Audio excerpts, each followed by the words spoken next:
मेरे साथ जो मेहमान हैं उसमें हमारे साबिक कप्तान राशिद लतीफ़ हैं जो कि इस्लामाबाद से हमको ज्वाइन कर रहे हैं। उसके साथ याया हुसैनी जो उमन मेज़बान होते हैं आज हमारे मेहमान हो गए हैं स्कोर के, वो लाहौर में हैं। मेरे साथ स्टूडियो में मौजूद है माजिद भट्टी साहब। तो सबसे पहले मेरे लिए जो सबसे इम्पॉर्टेंट चीज़ होती है अगर मैं पूछने जाऊँ तो वो है टॉस और पिच।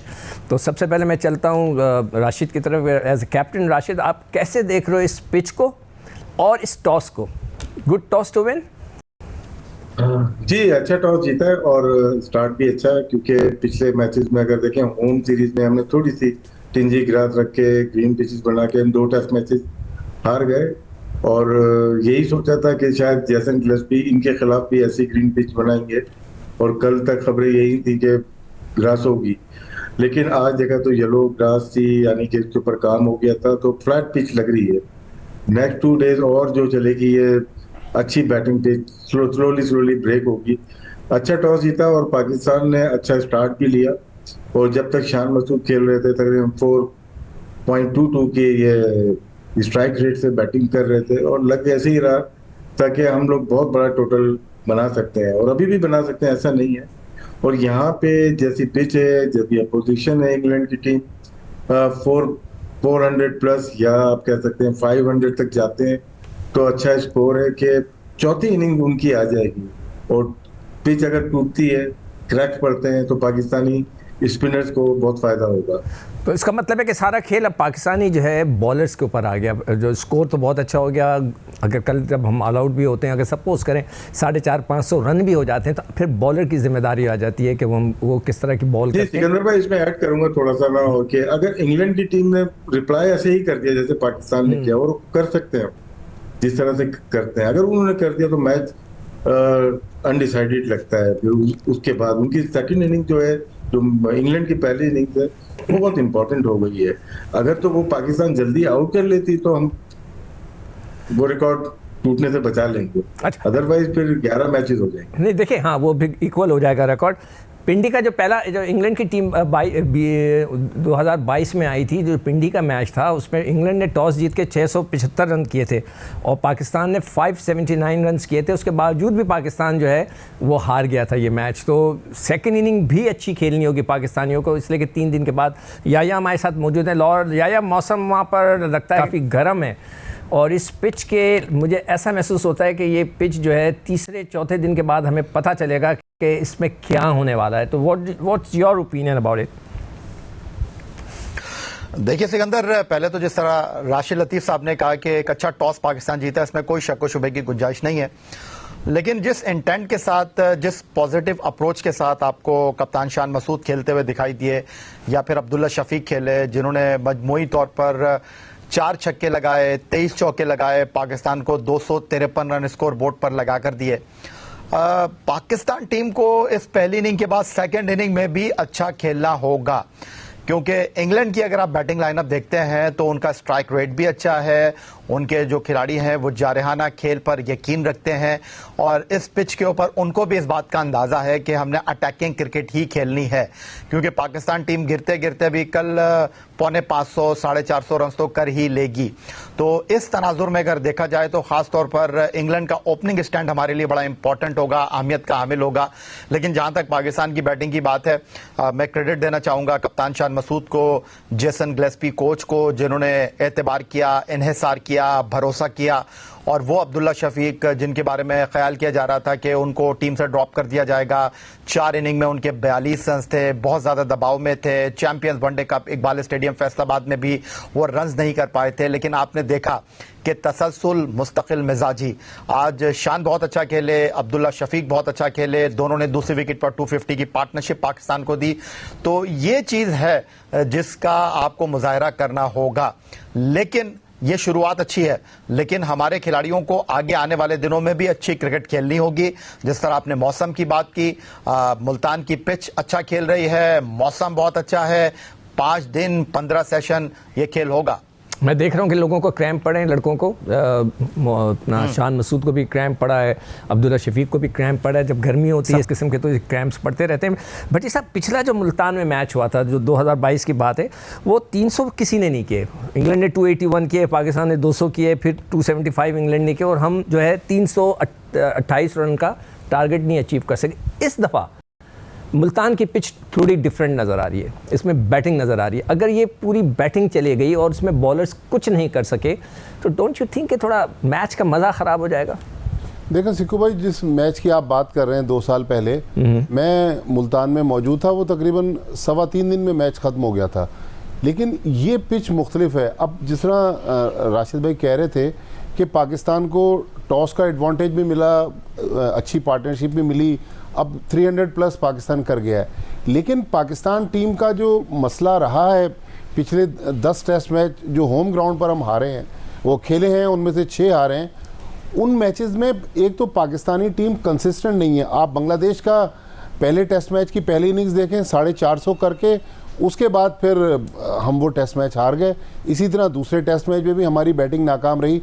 लेकिन अब असल इम्तहान जो है पाकिस्तान की बॉलिंग का है कि इस पिच पे जहां पाकिस्तान ने चौथी इनिंग्स में भी बॉलिंग करनी है, बहुत ज़्यादा हम बात करते रहे हैं अबरार की, लेकिन इंग्लैंड 2 रेगुलर स्पिनर्स के साथ गया है, हमने 1 रेगुलर स्पिनर और 2 पार्ट टाइमर के साथ हम गए हैं। तो मुझे समझ में नहीं आ रहा कि 8 बैट्समैन हम खिला रहे हैं। अगर हम आमिर जमाल को भी शामिल कर लें तो थोड़ी सी डिफेंसिव अप्रोच है। मेरे ख्याल अगर 20 विकेटें टेस्ट मैच में आपने लेनी है तो 1 बॉलर पाकिस्तान को मज़ीद खिलाने की ज़रूरत थी। फिर जब हम कहते हैं कि हमने सिलेक्शन में कंसिस्टेंसी रखी है, तो ये कंसिस्टेंसी हमें मीर हमज़ा की सिलेक्शन में तो नज़र नहीं आ रही। बाकी 10 प्लेयर तो ठीक है आपने रखे, लेकिन मीर हमज़ा ने जब पिछले मैच में बांग्लादेश के ख़िलाफ़ अच्छी बॉलिंग की तो फिर मीर हमज़ा को भी एक चांस मिलना चाहिए था। तो ये जो बाज़ दफ़ा सिलेक्शन में हमारे मुल्क में एक अलग अलग क्राइटेरिया रखा जाता है ना, ये गलत है। मेरा ख्याल में मीर हमज़ा को मौका मिलना चाहिए था। और आमिर जमाल को अगर आप खिलाना चाहते थे तो फिर नसीम या शाहीन में से किसी एक को बाहर बिठाते। लेकिन मेरा ख्याल में जो असल मैच है अब वो पाकिस्तान के बॉलरों के हाथ में। लेकिन जितनी गर्मी हो रही है, 35 प्लस आज टेम्परेचर था, तो मेरे ख्याल में चौथे दिन के बाद पिच ब्रेक लेना शुरू करेगी। अच्छा देखिए, अभी आज का दिन तो बड़ा अच्छा पाकिस्तान के लिए हो गया, 328 रन, 4 खिलाड़ी आउट। जो मैं समझ रहा था कि बाबर के लिए बड़ी अच्छी पिच है, जहाँ पे वो एक लंबा स्कोर करके जो 16 इनिंग्स में अब तक वो 50 नहीं कर सकेंगे। वो अपना ये जो एक इतना मज़ेदार रिकॉर्ड नहीं है उनके स्टैंडर्ड्स के हिसाब से, जो स्टैंडर्ड बाबर का है जो सेट किया हुआ है उन्होंने, उसके हिसाब से ये 16 इनिंग्स में उनके 50 नहीं, ये 17वीं इनिंग्स हो गई हैं, 30 रन बना के वो आउट हो गए। अब मैं राशिद आपसे ये पूछूंगा कि जो हम इस बॉलर का इम्तिहान या बॉलर्स अपने बॉलर्स के लिए चौथे दिन का इंतज़ार करेंगे हमें पता चले, और जिस तरह भी भट्टी साहब ने बोला कि हमारी बॉलिंग का बैलेंस समझ में नहीं आ रहा। जो पिछली सीरीज़ थी उसके अंदर अब इब्रार ने 11 आउट किए थे इसी ग्राउंड के अंदर, जाहिद ने 6 आउट किए थे, और मतलब हमारे स्पिनर्स ने जो अच्छी बॉलिंग की थी। डू यू थिंक कि ये जो स्पिनर्स हमने खिलाए, एक स्पिनर है, एक सलमान अली आगा हैं, और हो सकता है कि उससे वो साउथ शकील से गेन कराएं, साइम अयूब से, और साउथ शकील से भी वो करा सकते हैं लेफ्ट आर्म स्पिन। तो do you think it's good enough? सिक्कू भाई, मेरे ख्याल से सबसे ट्रिकी जो डिसीजन है आमिर जमाल का है। जिस तरह से पूरम शहजाद खेले थे, 2 टेस्ट मैचेस खेले और लास्ट इनिंग में उनसे बॉल नहीं हो पाई। वो भी ऑस्ट्रेलिया से इंजरी लेके कैरी कर रहे थे, और आमिर जमाल भी उसके बाद खेले जरूर, लेकिन अभी तक रिहैब में ही थे।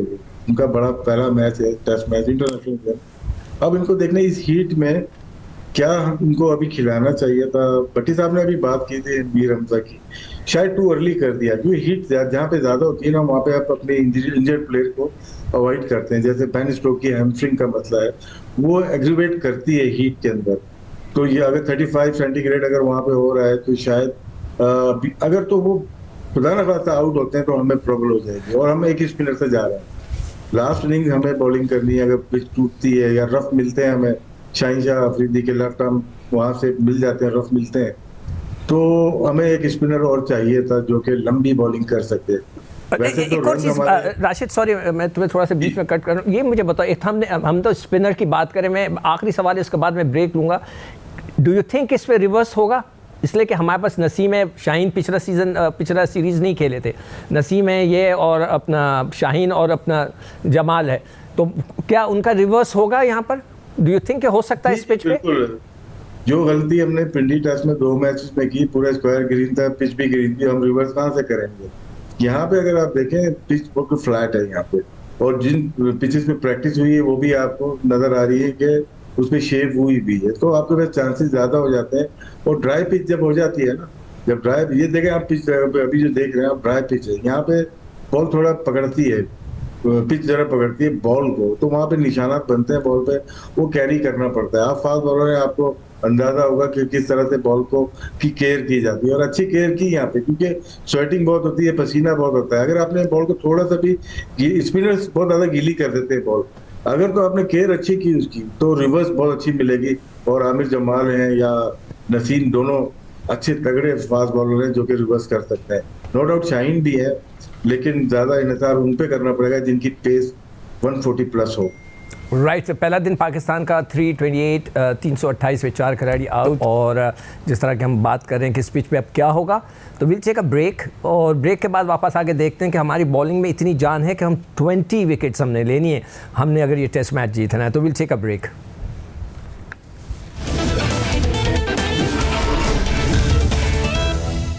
Welcome back from the break. और जैसे कि आप देख रहे हैं कि पहला टेस्ट मैच का पहला दिन मुल्तान में, और पाकिस्तान ने 328 रन के उनके 4 खिलाड़ी आउट हुए हैं। आज शान मसूद बहुत ही ज़बरदस्त खेले हैं, 151 रन उन्होंने बनाए, और 251 रन की पार्टनरशिप उन्होंने अब्दुल्ला शफीक के साथ की, जिन्होंने 102 रन बनाए।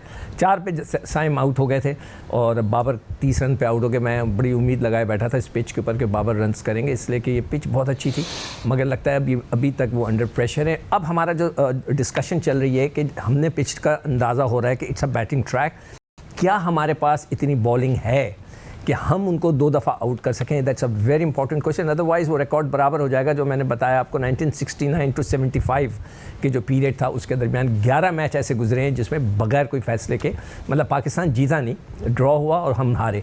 तो अब ये क्या हम वो रिकॉर्ड तोड़ सकते नहीं तोड़ सकते? तो आप क्या समझ रहे हो याया कि मीर हमज़ा की बात हो रही है, तो मीर हमज़ा होना चाहिए था, या मुझे थोड़ा सा डाउट है आमिर जमाल की फ़िटनेस पे।